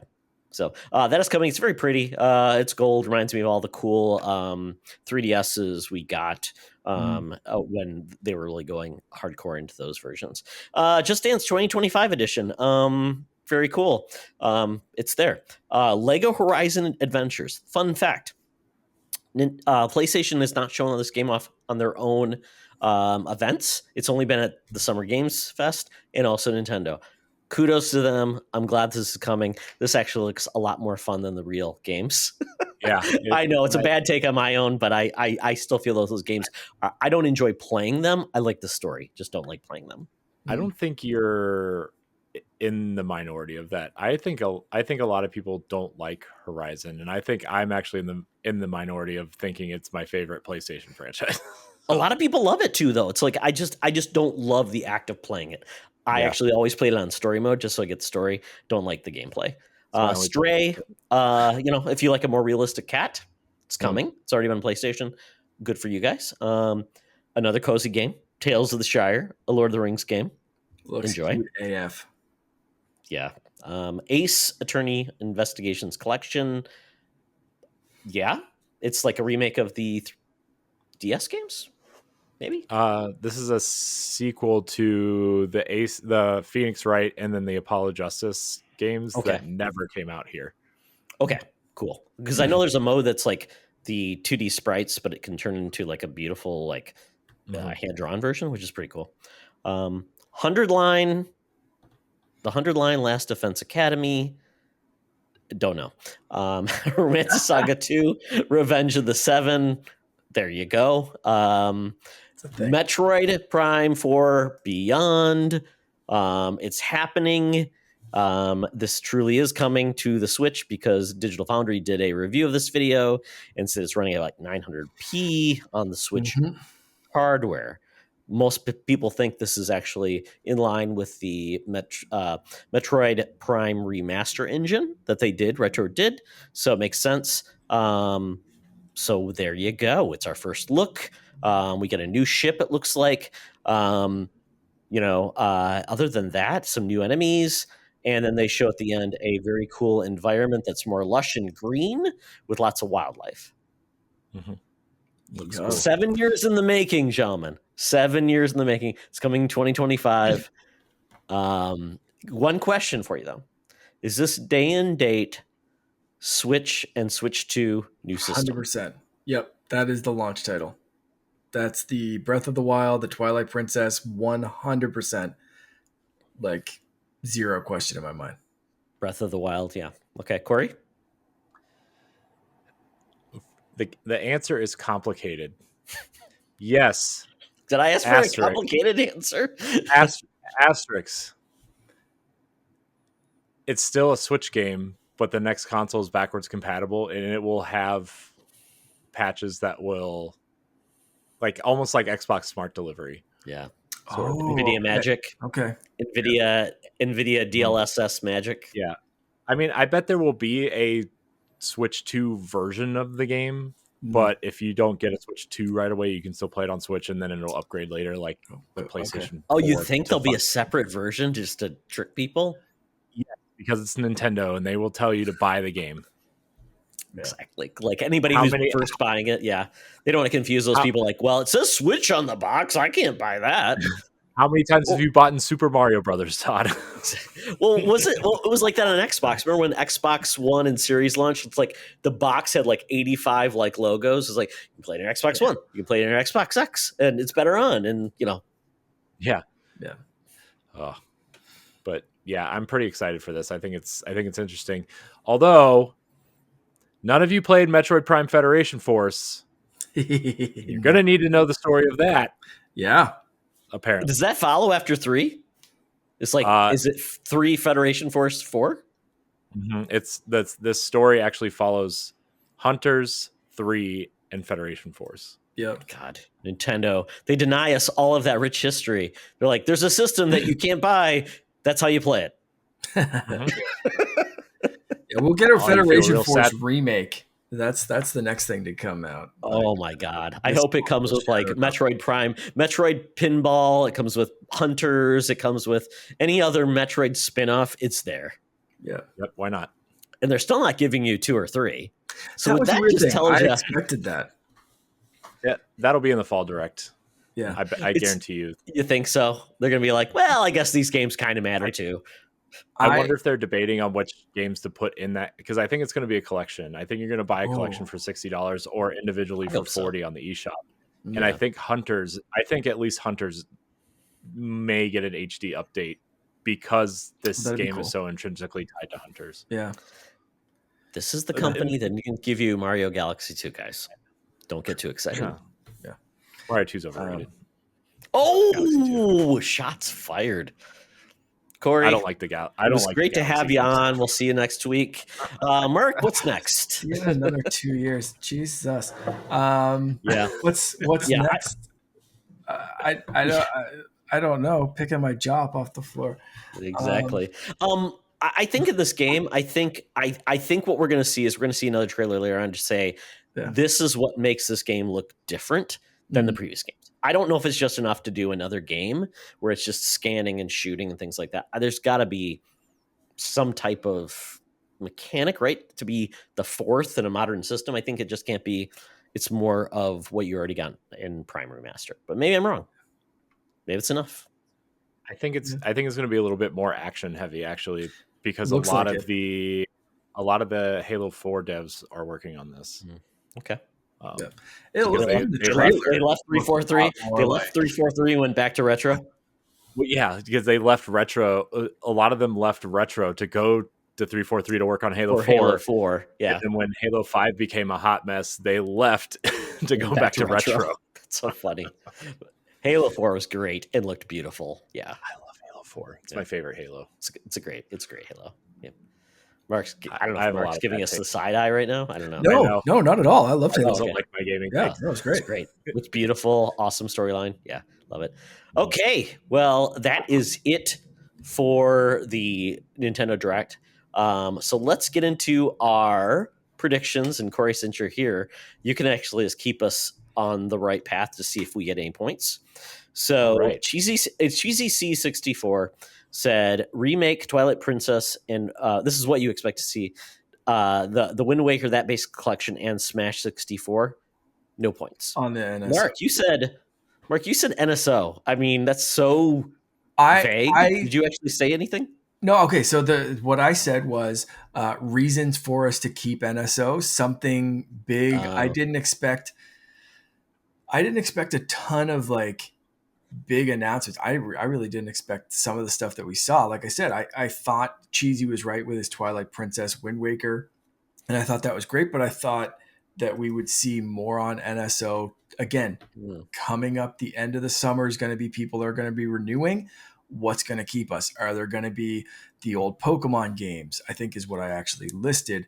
But I said, like, there's going to be something along those lines of like, here's a reason to keep it. Here's a reason to keep going. Here's a couple of new games that you have been waiting for. Perfect Dark, I think, is like a great example of that. I think Metroid and Zelda, like, yeah, I think I've got some points for that one. Okay. Few points.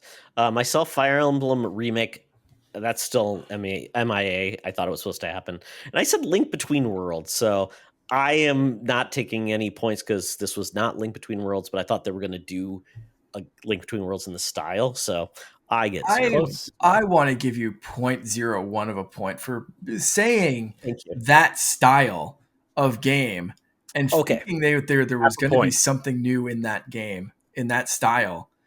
Because I really thought you were out of left field with that one, like bringing back that art style. I think I mentioned the amiibo back on my shelf over there. And like, I didn't think, I said I'd love that, but I really didn't think we were going to revisit that art style this generation or this, like for the Switch. I want to give you at least like some semblance of a point or a high five. Give him half a point on that. Yeah. I'll take half a point. Yes. Right. Okay. What you want to see? Cheesy C64 says a Donkey Kong entry, so he gets a full point. I'm giving him that. Take that to the bank. Mark said you want to see the Twilight Princess Wind Waker remake. You want to see Metroid Prime 4, Wave Race, and tease something. I can't remember what you said. I wrote down something and it said tease. Tease. I think it was teasing. What I want to see was teasing. That was where I thought they were going to introduce Metroid Prime 4 with a tease of Switch 2. We were going to see something that, and it was instantly disproven with the analysis of the video and the trailer and all that kind of stuff. But I was thinking we were going to see a tease without them telling us it was a tease. Switch 2, something that the Metroid Prime 4 trailer was just going to be a little too pretty. It was going to be, there was going to be something shown here that was just like, that's running too smooth. It's looking too pretty. I don't think that's on the Switch. And I don't think there were some questions about it, but it was very quickly disproven. So I don't think I get any points for any of that. No, you get a point for Metroid Prime 4 though. I'll take a point for that. But I think the Metroid Prime 4, I think had that caveat, didn't it? Oh, I don't remember. If you want to take the caveat, that's I don't want to. Yeah, I don't want to take a point for that because I think what I want to see, like I'd take maybe half a point for getting the Metroid Prime 4 Give you half a point. There you go. But like, I think it was with that caveat that like that's going to be like the backdoor tease for a Switch 2. So I'm not super comfortable taking a full point for that. Okay. No pressure, but you get the half point. Metroid Prime 4 is what I said too. I think I even put a caveat like to say it's going to be in 2025, so essentially they can get away with it, not having to say what system it's for. So I'll take a point for that. I said Eternal Darkness remake, it's still not happening. Sorry, folks. I know you want it to happen too. And then on Lego Nintendo World, because this was before we knew the Lego Horizon thing was going to happen. I'm like, I want a Lego Nintendo game. We're not getting it. Sorry. No. And then what you don't want to see, Cheesy C said a Kirby game, a Mario baseball game. So he won because he didn't get any of those. Marcus said no focus on things we already know. I think largely most things were not dwelled upon. Like we know we were getting Luigi's Mansion 2. Yeah. Pretty limited on that. Yeah, that was the caveat to that is I didn't want yeah, like that 5-minute chunk of like, here's a bunch of gameplay for Luigi's Mansion 2. Like they could talk about it. And I remember saying that, like, I don't mind Yeah. being like, this game drops today. This game's We're acknowledging in it. 2 weeks. We're acknowledging it. Get pumped for it. You got to get that marketing cycle in there, of course. Yeah. But I didn't want it to be like, here's the first level of Luigi's Mansion 2. This is 15 minutes of a presentation. And then we're going to get a sizzle reel of like a couple of cool game trailers. Like that's what I didn't want. And I think they kind of pretty much delivered Yeah, on that. I think so. Yeah. I said no montages. I'm tired of the montage where it's like 85 games in 22 seconds, no titles. What was that game? I don't know. We won't tell you. Wait for the post and the blog. They didn't do that. So thank goodness. I said no extended. And I said no extended. That was caveat of yours, Mark. It was just like, I don't want to see a lot of extended views of games we already know they're coming, which they didn't do. And I said no bland executives, and they minimized their executives to a certain point. They didn't stay too long, which was a good thing as well. And I didn't think it was bland. Like the executives that they had, back to like Corey's point about the Dragon Age stuff, like, or the not the what the hell was that Quest game? The Dragon Quest. Thank you. Like that was explaining the timeline of that and how that worked. Like I didn't think that was bland. I thought that was kind of necessary for stuff like this. So I think you nailed that.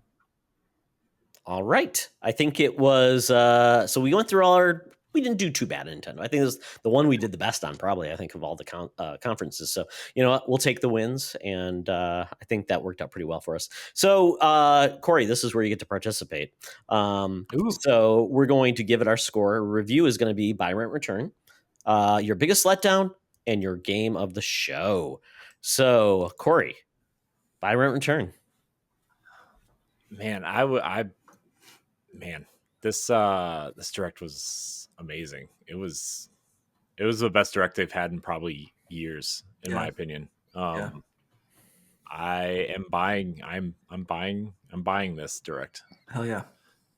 Yeah. I'm sad that how many games I'm buying. Where would this rank for all your summer of gaming, like Xbox, PlayStation? Where does this rank for you in that grouping? This is the best one by far. Nice. The rest of it was just kind of like, I was not hardly interested in any of the rest of it. Yeah. I mean, the Xbox One, I was like, okay, yeah, I'll play Fable. I know I'm in the minority of this too, but I'm actually really upset it's a Gears prequel and not finishing the story, so the Coalition can go make something new and interesting. Oh yeah, E-Day. Yeah, I was disappointed. Yeah. I was hoping that would just be like a Hive Busters within Gears 6. That's what I was hoping. I mean, here's the thing. If 6 was already over and they were completely rebooting Gears, I would have been all for it. But like, no, we have 3 prequels already. Let's move on. Okay. We have the DLC for 3, which is a prequel. We have Judgment, which is a prequel, and we have Tactics, which is a prequel. Yeah. Yeah. So I get it. I get it. Yep. Okay. Yeah. Your biggest letdown of the show, Corey. Oh man, I don't really know if there was one. I mean, I guess like, man, I just want a fun Mario Party, and this one looks really dumb. Oh, I don't need really? I don't need all the gimmicks. I just want like a bunch of great boards and like some interesting mini games. I don't want to like fly around the world with Mario and Luigi carrying a shell. I don't need 20-player online because it's not going to work. I wanted DLC for the last Mario Party game. Like they did such a great job at some of the boards on there, and I thought they could have easily just do the Mario Kart route. Here's a couple of old boards. Here's one new board. Here's a handful of new mini games. Enjoy your DLC. Nintendo Switch Online gets it for free. Other people, it's $40. Cool. Yeah. Add some characters. Like, why? I get you. I don't know. That's definitely my biggest disappointment is Mario Party. Just can't. And then game of the show. Man, this is a tough one because Metroid Prime 4 was super impressive. But the Link's Awakening remake is an incredible remake. Good and game. The fact that we're getting like a semi sequel / game in that art style, and they're adding the kind of creative elements of Tears of the Kingdom sort of into that art style is really compelling. So I'm gonna say Zelda. Hey, Yep. we'll take it, man. Yeah, you don't get one of those. You don't get a fully new Legend of Zelda game every day, especially in Yeah. this format. So we'll take Especially it when we because I think, just got Tears of the Kingdom. Like, yeah. what? Well, when was the last? I mean, I think Link Between Worlds was the last new Zelda, like top down, like 3/4 view. The Yeah. rest are all remakes, and so it's a big deal. So I think that's a cool take. Mark, buy rent return. Oh, bye. Absolutely, completely agree. Like this was the one to beat through this whole summer of gaming. I thought they were just firing on. Like I said, I didn't expect them to go this hard with anything. I thought like Switch is winding down. They acknowledged we're not going to talk about Switch 2, the successor. We're like, what? And they just came out swinging with all this crap. Like, just incredible. Yeah. Biggest letdown for me is I'm not gonna steal yours, so I'm not gonna say the Mario Party thing, but like I'm gonna cheat with this answer 100% in the fact that we didn't get the Wind Waker and Twilight Princess thing that we all kind of wanted. But that's a stupid answer because we got a new Zelda game. So it's that's a cop out stupid answer, but I was expecting it, and whatever. You can have one without the other. Yeah. You Right. can, Mark. Nintendo can make new games all the time. And the other thing is, I was kind of let down because the whole time watching Metroid Prime 4, I said, okay, and they're going to drop 2 today with 3 available in the fall to tide us over till 4. I don't know if we'll get any like the Hunters or anything like that. I'd love that. I liked Hunters. But I really, really expected that. And that was a bit of a letdown because I want to play through those 3 games and then jump into 4 when it comes out next year. And the fact that right now I don't think I can is a bit of a letdown. So I'll say that one, I think, for my big letdown. Yeah. I think you're going to get those in the fall. I'm hoping. It makes sense. It makes sense. Yeah. But it seemed like such a perfect time to be like, and one more thing, Metroid Prime 2 is dropping today, and look out for more information on Metroid Prime 3 remake coming this fall. Or I kind of love your idea of like get the whole bundle or whatever, or just do trilogy, a physical trilogy, and then launch it digitally and get the other 2. Yeah, so weird because you could get the physical edition later, but we'll drop the digital games later.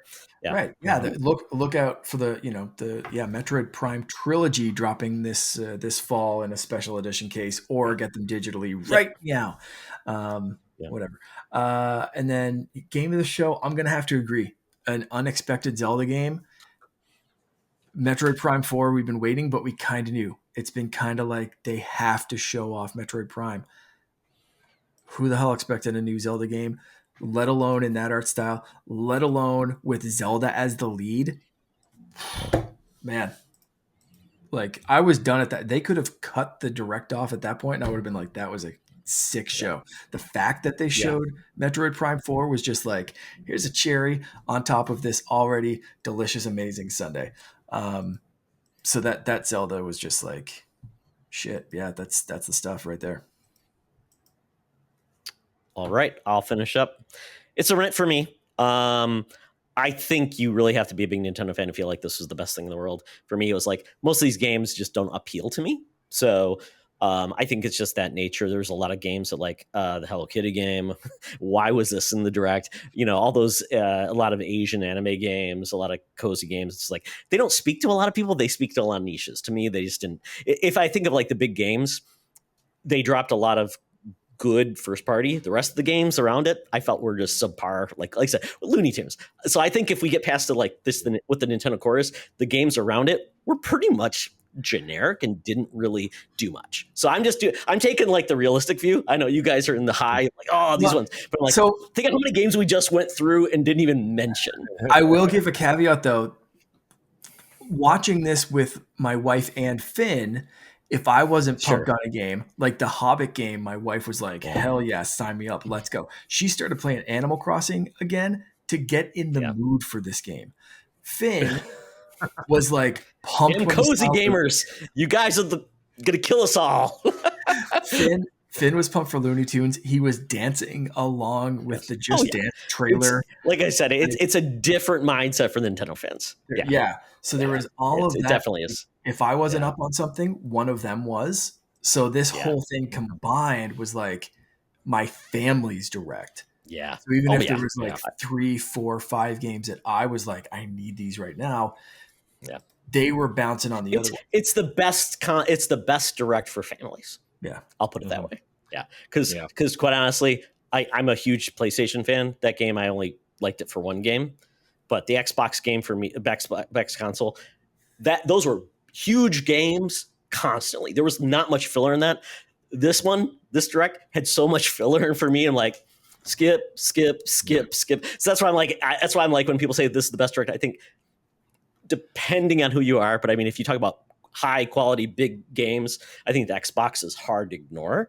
I know it's not for everybody, but I mean, to me, it's not. I mean, I've had troubles with Xbox, but I think they outdid everyone this year, especially the games that are interesting for me. Yeah.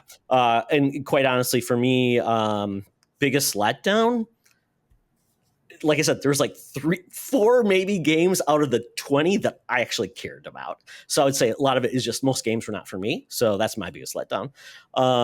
And I can't say Eternal Darkness not being there because I'm the only one that's vowing that game to come back into life. And for me, game of the show, it's the Mario and Luigi game. I just saw so much in there. It looked so much fun. Things to do, different things, the art style. I'm like, that's pretty cool. It spoke to me more so than the Zelda game because I feel like that game, while I think it's original, the pace looks very slow.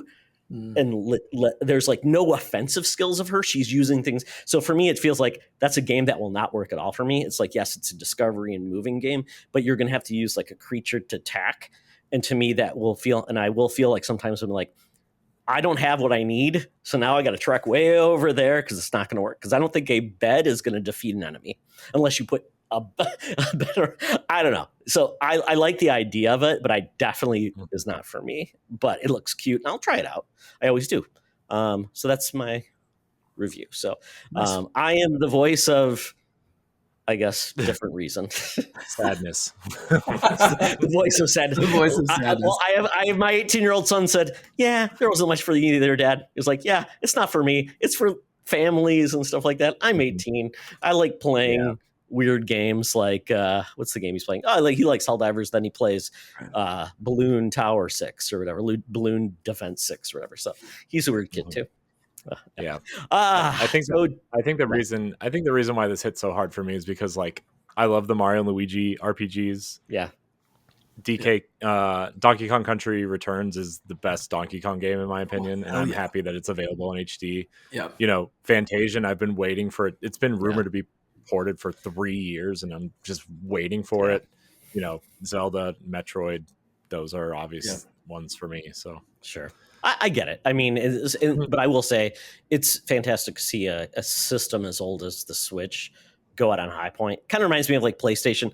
Oh, The Last of Us always is launched in the last year. It goes out on high point. So I love to see systems that still get supported. Not like what was it, the Wii U? It's like I don't even remember what the last game was because it essentially died and Nintendo said goodbye. We're never talking to you again. So Breath of the Wild. exactly. So that is it. So as the game fest is over, time to turn off the lights and just get ready to play some games. So with that, Corey, thank you so much for joining us this episode. Tell people where they can follow you. Yeah, thank you for inviting me. This was fun. You know how much I love you guys. It's mutual, man. Yeah, we were just talking about you guys the other day, and we got to do more with them. You can find me at IAmCoreyInHD on all the social media. You can follow the Boss Rush Network at Boss Rush Network. BossRush.net is where all of our content is held. I host the Boss Rush podcast and Tower Casuals, the Destiny podcast, as well as co-host Nintendo Pal Block with Eddie B. So you can check all that out. Very, very proud of the team for the stuff that they do. So, yeah, Corey, I you do some great work over there with the team. great team. I'm glad you guys have been able to do some game events as well, and then your work you do with all of the social media work. It's fantastic, and all the shows you guys put all your heart and soul in. So check out Corey if you love Nintendo podcasts. If you just like having a good time, check out Boss Rush Media, and if you want to check up anything about Destiny, check in with Corey. Yeah, it's fun. We're trying over there. So yeah, very good. Mark, tell people where they can follow us or follow you. Follow me. You can find me Yes. on Instagram, TikTok, and Threads as Canardian_gamer or Canardian_Jedi. If you want to see more of my my Star Warsy kind of stuff over that way, and of course, always hanging out in the Secret Friends Discord group. Very, very cool. I think the Canardian gamer is dead. So a little goodbye. bit. I haven't done much to that page. I've been considering merging them back under one, and we'll see. I still haven't pulled the trigger on that, but I think it's. I was thinking about that more today, and I think that's kind of happening. Very, very cool. Well, you can follow me on the threads at TOxtra, at Secret Friends Unite. Our Discord is awesome. Find us there as well. Our Patreons are pretty cool too. Thank you, Corey, for being a Patreon. Just check us out there. Check out our website too if you want to see everything we're up to, and would love if you checked out our YouTube channel. So that is it for our show. We will be back in 2 weeks to have some more fun in the world of games. And remember, folks, it's always better to game together.